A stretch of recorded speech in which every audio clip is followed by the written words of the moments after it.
പ്രധാനപ്പെട്ട വാർത്തയിലേക്കാണ്.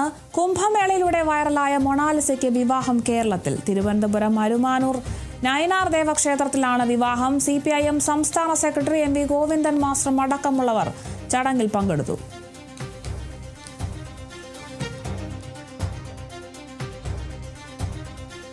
കുംഭമേളയിലൂടെ വൈറലായ മൊണാലിസയ്ക്ക് കേരളത്തിലാണ് വിവാഹം. കൂടുതൽ വിവരങ്ങളുമായി പ്രദീപ് പാറശാലയാണ് ചേരുന്നത്. പ്രദീപ്, എപ്പോഴാണ് മൊണാലിസയുടെ വിവാഹം? കൂടുതൽ വിവരങ്ങൾ എന്തൊക്കെയാണ്? ഇപ്പോൾ വിവാഹത്തിന്റെ നടപടികൾ നടന്നുകൊണ്ടിരിക്കുകയാണ്. ഇനി കേരളത്തിൽ തെക്കേ അറ്റത്തുള്ള അരുമാനൂർ ക്ഷേത്രത്തിലാണ് അവരുടെ വിവാഹം നടക്കുക.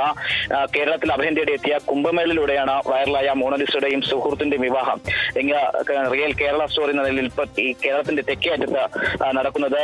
മന്ത്രി ശിവൻകുട്ടി, മറ്റുള്ള നമ്മളെ MP ആയിട്ടുള്ള റഹീം ഉൾപ്പെടെയുള്ള ഇവിടെ എത്തിയിട്ടുണ്ട്. ഈ വിവാഹത്തിന് എത്തിയിട്ടുണ്ട്. ഇന്ന് രാവിലെയായിരുന്നു തിരുവനന്തപുരം തമ്പാനൂർ പോലീസ് സ്റ്റേഷനിലെത്തി ഇവർ പരാതി നൽകിയത്. തന്റെ പിതാവ് മറ്റൊരു വിവാഹത്തിന് നിർബന്ധിക്കുകയാണെന്നും സംരക്ഷണം വേണമെന്നുമായിരുന്നു മോണലിസയുടെ ആവശ്യം. അന്യമതത്തിൽപ്പെട്ട യുവാവിനെ വിവാഹം ചെയ്യാൻ കുടുംബം അനുവദിക്കില്ലെന്നും മോണലിസ അറിയിച്ചിരുന്നു. സിനിമാ ചിത്രീകരണത്തിന്റെ ഭാഗമായി കഴിഞ്ഞ ദിവസം മോണലിസ കൊച്ചിയിലെത്തിയിരുന്നു. ഇതിനിടയിൽ പിതാവുമായി വാക്കുതർക്കത്തിൽ ഏർപ്പെടുന്ന ഒരു സാഹചര്യം ഉണ്ടാകുന്നു.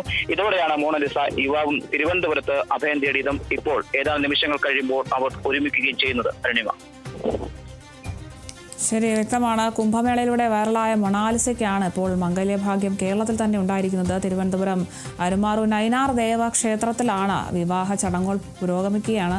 CPIM സംസ്ഥാന സെക്രട്ടറി MV ഗോവിന്ദൻ മാസ്റ്ററും വിദ്യാഭ്യാസ മന്ത്രി ശിവൻകുട്ടി ഉൾപ്പെടെയുള്ള മുതിർന്ന നേതാക്കളൊക്കെ ഈ ഒരു ചടങ്ങിൽ പങ്കെടുത്തിട്ടുണ്ട്. കൂടുതൽ വിവരങ്ങൾ നൽകിയത് പ്രദീപ് പാറശാലയാണ്.